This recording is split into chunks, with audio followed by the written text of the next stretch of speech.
Hello दोस्तों, आज हम आप लोगों को बताने के लिए जा रहे हैं कि भारत का इतिहास। ठीक है, भारतीय इतिहास इसमें है। और देखिए, हड़प्पा सभ्यता से स्टार्ट करते हैं और लास्ट तक आप लोगों को मतलब पूरा इतिहास जो है ना आप लोगों को समाप्त कर दी जाएगी। तो देखिए, सबसे पहला क्वेश्चन है कि हड़प्पा सभ्यता का सर्वाधिक मान्यता प्राप्त काल कौन सा है। हड़प्पा सभ्यता का सर्वाधिक मान्यता प्राप्त काल कौन सा है दोस्तों? तो सर्वाधिक मान्यता प्राप्त काल जो है ना 2500 ईस्वी से लेके मतलब बोल रहा है क्या दोस्तों कि 2500 ईस्वी से लेके 2500 ईस्वी पूर्व से लेके 1750 ईस्वी पूर्व तक माना गया है। ठीक है, पहला क्वेश्चन हो गया। दूसरा क्वेश्चन में देखिए, सिंधु घाटी सभ्यता। दूसरा क्वेश्चन में बोल रहा है कि सिंधु घाटी की सभ्यता निम्नलिखित में से किस सभ्यता के समकालीन थे? किस सभ्यता के समकालीन थे? ठीक है, किस सभ्यता के समकालीन थे दोस्तों? तो किस सभ्यता के समकालीन थे? तो ग्रीक की सभ्यता के समकालीन थे। ग्रीक की सभ्यता के समकालीन थे। सिंधु घाटी की सभ्यता कहाँ तक विस्तृत थी? सिंधु घाटी की सभ्यता कहाँ तक विस्तृत थी? ठीक है दोस्तों, बोल रहा है कि सिंधु घाटी की सभ्यता कहाँ तक विस्तृत थी। तो देखिए, सबसे पहले है कि पंजाब, राजस्थान, गुजरात, उत्तर प्रदेश, हरियाणा, सिंध, बलूचिस्तान, ये दोनों पाकिस्तान में पड़ता है। ठीक है, तो यहाँ तक आप लोगों को है। देखिए, फिर सिंधु घाटी की सभ्यता में घोड़े के अवशेष। क्या बोल रहा है? सिंधु घाटी की सभ्यता में घोड़े के अवशेष। सिंधु घाटी की सभ्यता में घोड़े के अवशेष कहाँ से मिले हैं? तो चुरकोटदा से हो जाएगा। कहाँ से हो जाएगा दोस्तों? तो चुरकोटदा से हो जाएगा। और उसके बाद देखिए, सिंधु घाटी स्थल कालीबंगा किस प्रदेश में है? सिंधु घाटी स्थल कालीबंगा किस प्रदेश में है? तो राजस्थान में हो जाएगा। सिंधु घाटी स्थल कालीबंगा किस प्रदेश में है? तो राजस्थान में हो जाएगा। राजस्थान में हो जाएगा। फिर देखिए, 6 नंबर का क्वेश्चन में क्या बोल रहा है दोस्त? तो 6 नंबर में बोल रहा है कि निम्नलिखित में से किस पदार्थ का उपयोग हड़प्पा काल की मोहरों के निर्माण में मुख्य रूप से किया गया है? तब बोल रहा है कि निम्नलिखित में से किस पदार्थ का उपयोग हड़प्पा काल की मोहरों के निर्माण में किया गया है? तो सेलकरी का उपयोग हड़प्पा काल के मोहरों में निर्माण में किया गया। हड़प्पा सभ्यता किस युग की थी? तो कांच युग की थी। हड़प्पा सभ्यता किस युग की थी? तो कांच युग की थी। कांच युग की थी। सिंधु घाटी सभ्यता बोल रहा है, क्या बोल रहा है क्वेश्चन में दोस्त? कि सिंधु घाटी सभ्यता के लोगों का मुख्य व्यवसाय क्या था? मुख्य व्यवसाय था व्यापार करना। सिंधु घाटी सभ्यता के लोगों का मुख्य व्यवसाय था व्यापार करना। फिर देखिए, हड़प्पा सभ्यता के निवासी। हड़प्पा सभ्यता के जो निवासी थे वो शहरी थे। हड़प्पा सभ्यता के निवासी जो थे वो शहरी थे। सिंधु घाटी सभ्यता के घर किससे बनाए जाते थे? तो ईंट से बनाए जाते थे। ईंट से बनाए जाते थे। तो आज हम एक क्वेश्चन पढ़े थे कि सबसे तेज़ी से बढ़ने वाला पौधा का नाम क्या है? तो हो जाएगा बाँस। सबसे तेज़ी से बढ़ने वाला पौधा का नाम है बाँस। ठीक है, फिर देखिए, हड़प्पावासी किस वस्तु के उत्पादन में सर्वप्रथम थे? तो कपास के उत्पादन में सर्वप्रथम थे। हड़प्पावासी किस वस्तु के उत्पादन में सर्वप्रथम थे? तो कपास के उत्पादन में सर्वप्रथम थे। निम्नलिखित विद्वानों में से हड़प्पा सभ्यता का सर्वप्रथम खोजकर्ता कौन था? निम्नलिखित विद्वानों में से हड़प्पा सभ्यता का खोजकर्ता सर्वप्रथम कौन था? तो हड़प्पा सभ्यता के खोजकर्ता दयाराम साहनी था। हड़प्पा सभ्यता का खोजकर्ता दयाराम साहनी था। फिर देखिए, नेक्स्ट क्वेश्चन में चलते हैं। तो देखिए, सिंधु सभ्यता का पतन नगर बंदरगाह कौन सा था? तो लोथल हो जाएगा। सिंधु सभ्यता का पतन नगर बंदरगाह कौन सा था? तो लोथल हो जाएगा। पैमानों की खोज ने यह सिद्ध कर दिया कि सिंधु घाटी के लोग माप और तौल से परिचित थे। मतलब बोलने का मतलब क्या हुआ कि पैमानों की खोज ने यह सिद्ध कर दिया कि सिंधु घाटी के लोग माप और तौल से परिचित थे। यह खोज कहाँ पर हुई थी? तो लोथल में हुई थी। देखिए, हड़प्पाकालीन समाज किन वर्गों में विभक्त था? हड़प्पाकालीन समाज किन वर्गों में विभक्त था? तो 4 वर्गों में, विद्वान, योद्धा, व्यापारी और श्रमिक। देखिए, विद्वान, इसको हम विद्वान में मतलब ये क्या हो गया? विद्वान हो गया मतलब ये ब्राह्मण हो गया एक तरह से मानिए तो, मतलब जो बाद में बना। और योद्धा मतलब क्षत्रिय, व्यापार मतलब वैश्य, श्रमिक मतलब ये जो हो गया शुद्ध जिसको बोलते हैं। ठीक है, और आगे देखिए क्वेश्चन में 15 नंबर के बाद देखिए 16 नंबर यहाँ से क्वेश्चन। ये बुक है लुसेंट का ऑब्जेक्टिव। ये इसको कर लीजिएगा तो बिहार पुलिस में आपका जो है ना 60% यहाँ से क्वेश्चन पूछा जाएगा। देखिए, सिंधु सभ्यता का सर्वाधिक उपयुक्त नाम क्या है? सिंधु सभ्यता का सर्वाधिक उपयुक्त नाम हड़प्पा सभ्यता, हड़प्पा सभ्यता, हड़प्पा सभ्यता है।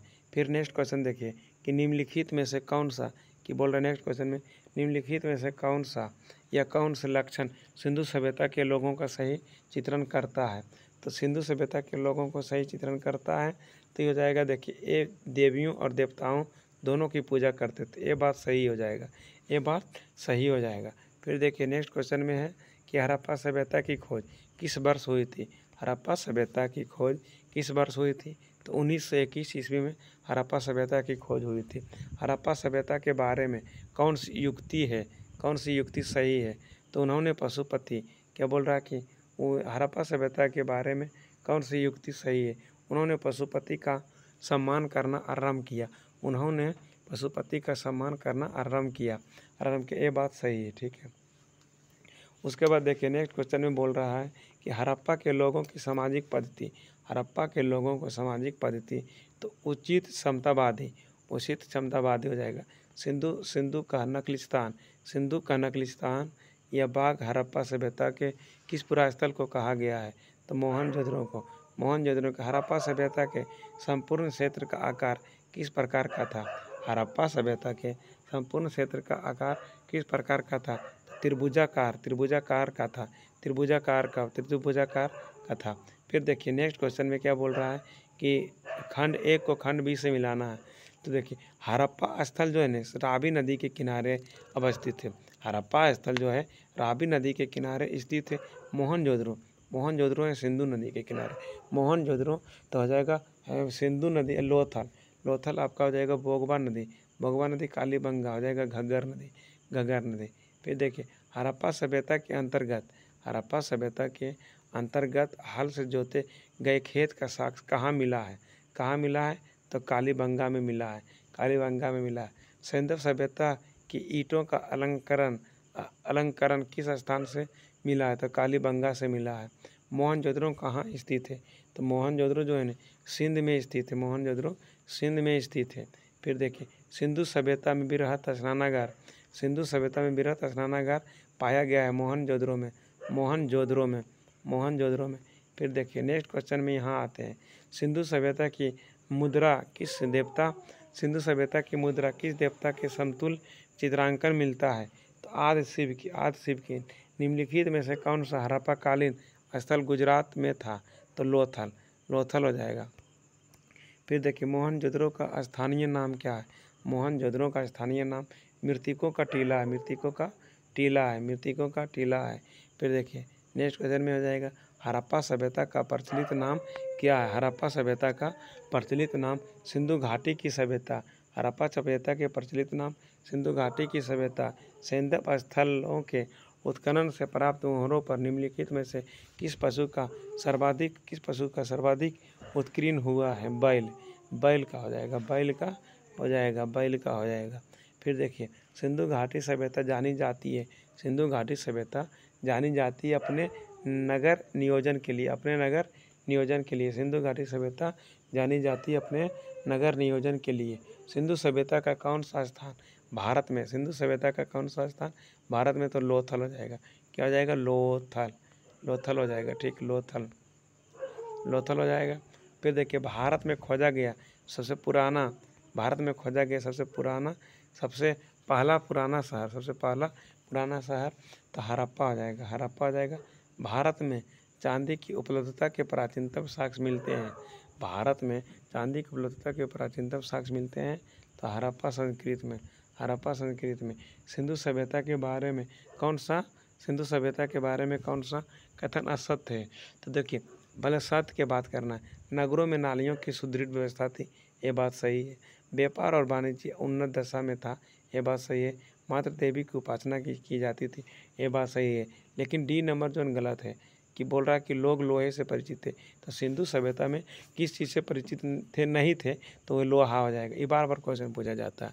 फिर देखिए यहाँ कि सिंधु से मिलाना है तो सिंधु सभ्यता की उत्तरी सीमा मांडा जो जम्मू कश्मीर में।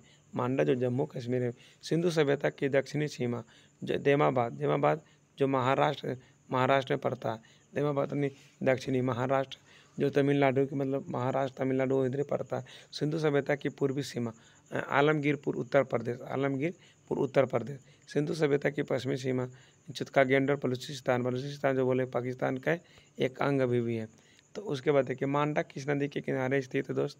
तो मांडा आपका है ना चेनाब नदी के किनारे स्थित है। फिर देखिए हड़प्पा कालीन स्थल रोपर पंजाब किस नदी के किनारे स्थित था? तो हड़प्पा कालीन स्थल रोपर पंजाब किस नदी के किनारे स्थित है? तो सतलज नदी के किनारे स्थित है। हड़प्पा में एक उन्नत जल प्रबंधन प्रणाली का पता चलता है। तो धोलावीरा में हो जाएगा। फिर देखिए नेक्स्ट क्वेश्चन क्या है दोस्तों? नेक्स्ट क्वेश्चन में आ जाएगा यहाँ से। फिर देखिए हड़प्पा के क्या बोल रहा है दोस्तों नेक्स्ट क्वेश्चन में?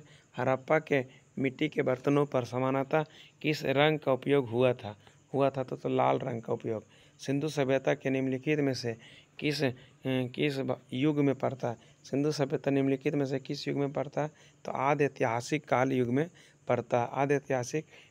पड़ता है। सिंधु घाटी सभ्यता की विकसित अवस्था निम्नलिखित में से किस स्थल से घरों में कुओं के अवशेष मिले हैं? मोहनजोदड़ो हो जाएगा। फिर देखिए सिंधु घाटी सभ्यता बोल रहा है क्या? सिंधु घाटी सभ्यता को खोज निकालने में जिन दो भारतीयों का नाम जुड़ा है वो कौन है? दयाराम साहनी एवं राखाल दास बनर्जी। रंगपुर जहाँ हड़प्पा की समकालीन सभ्यता थी तो सौराष्ट्र में हो जाएगा। फिर देखिए नेक्स्ट क्वेश्चन में क्या है कि हड़प्पा एवं मोहनजोदड़ो की पुरातात्विक खुदाई के प्रभारी थे सर जॉन मॉर्सल। फिर देखिए निम्न में से किस पशु की आकृति जो मुहर पर मिली है जिससे ज्ञात होता है कि सिंधु घाटी एवं मेसोपोटामिया की सभ्यता के मध्य व्यापारिक संबंध थे? तो बैल हो जाएगा। सिंधु घाटी के लोग विश्वास करते थे मात्र शक्ति में, ठीक है। फिर देखिए 50 में क्या है? निम्नलिखित में से कौन सा सिंधु स्थल समुद्र तट पर स्थित नहीं था? तो कोट दीजी हो जाएगा। निम्नलिखित में से कौन सा मोहनजोदड़ो की सबसे बड़ी इमारत मानी जाती है? विशाल स्नानागार। हड़प्पा कालीन लोगों ने नगरों में घरों के विन्यास के लिए कौन सी पद्धति अपनाई थी? तो ग्रिड पद्धति अपनाई थी। हड़प्पा कालीन लोगों ने नगरों में घरों के विन्यास के लिए कौन सी पद्धति अपनाई थी? तो ग्रिड पद्धति अपनाई थी। सूची 1 को सूची 2 से मिलान करना है। तो देखिए सूची 1 को सूची 2 से मिलान करना है, डायरेक्ट मिल जाएगा। तो लोथल जो था मतलब अवशेष तो हो जाएगा गोदीबारा से, और 2 को कालीबंगा जूता हुआ खेत और धोलावीरा हड़प्पाई लिपि के बड़े आकार के 10 चिन्हों वाला एक शिलालेख। फिर देखिए बनबाली आ जाएगा।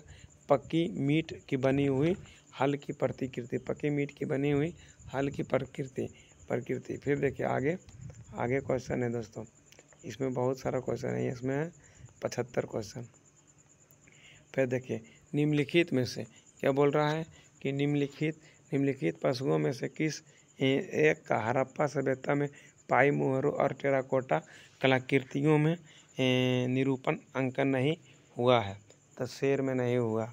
फिर देखिए हड़प्पा वासी किस धातु से परिचित नहीं थे? तो लोहा से परिचित नहीं थे। हड़प्पा वासी इस धातु से परिचित नहीं थे तो लोहा से परिचित नहीं थे। फिर देखिए नेक्स्ट क्वेश्चन में बोल रहा है कि निम्नलिखित में से किस स्थल से युगल समाधान द्विशव संस्कार का प्रमाण मिला? लोथल हो जाएगा। फिर देखिए कपास का उत्पादन सर्वप्रथम सिंधु क्षेत्र में हुआ, जिसे ग्रीक या यूनान के लोग किस नाम से पुकारता है? चिंडन के नाम से। हड़प्पा के काल का तांबे का रथ किस स्थान से प्राप्त हुआ? देमाबाद से। हड़प्पा वासी किन धातुओं का आयात करते और उत्तर कूट में है? तो देखिए 1, 2, 3। तो चांदी का हड़प्पा के वासी किन धातुओं का आयात करते थे? चांदी, टीन, सोना सभी का। सभी को जाएगा। हड़प्पावासी लाजवर्त का आयात हिंदू कुश क्षेत्र के बदखास के अफगानिस्तान स्थित सिंधु सभ्यता से संबंधित है। तो ए और बी दोनों हो जाएगा। मुंडी घाक और चुर्तोगाई, मतलब मुंडी घाक और चुर्तोगोई। फिर देखिए यहाँ पे क्या है नेक्स्ट में कि निम्न में से नगर सिंधु सभ्यता के बंदरगाह नगर थे। तो इनमें से सभी हो जाएगा। लोथल एवं चित्तौड़गढ़, अल्लाई दिनो एवं बालाकोट और कुंतासी सभी। और देखिए मोहनजोदड़ो से प्राप्त पशुपति शिव आदि शिव मुहर किन जानवरों का अंकन हुआ है। तो इनमें से सभी हो जाएगा। व्याघ्र एवं हाथी, गैंडा एवं भैंस, हिरण किस हड़प्पाकालीन स्थल से नृत्य मुद्रा वाली स्त्री के कांच मूर्ति प्राप्त हुई है। तो मोहनजोदड़ो से। किस हड़प्पाकालीन स्थल से पुजारी को परस्तर मूर्ति प्राप्त हुई है। तो हो जाएगा हड़प्पा से। तो किस सिंधु कालीन स्थल से एक ईंट पर बिल्ली का पीछा करते हुए कुत्ते के पंजों के निशान है। तो चनहुद्रो से। फिर देखिए नेक्स्ट में 67 नंबर में है इसका आंसर यहीं पे। किस हड़प्पाकालीन स्थल से प्राप्त जार पर पोंछ में मछली दबाए चिड़िया एवं पेड़ के नीचे खड़ी लोमड़ी का चित्रांकन मिलता है, जो पंचतंत्र के लोमड़ी की कहानी के है। लोथल।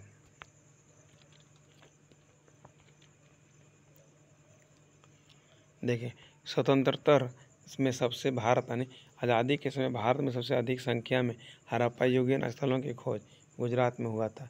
निम्नलिखित में से कौन से फसल हड़प्पाकालीन लोगों का मुख्य खाद्यान्न नहीं था। चावल।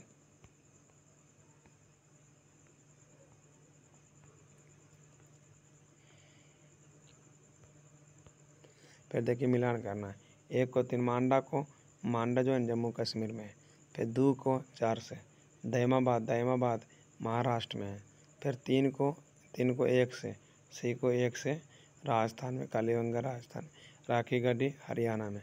फिर देखिए नेक्स्ट क्वेश्चन है हड़प्पाकालीन स्थलों में अभी तक किस धातु की प्राप्ति नहीं हुई। तो लोहा के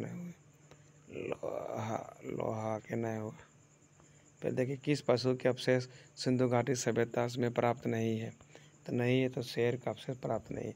चनहुद्रो का उत्खनन का निर्देश दिया गया है J.S. मैकेन है। ठीक है दोस्तों, आज यहीं तक, फिर मिलते हैं नेक्स्ट वीडियो में। आपके साथ आपका भाई।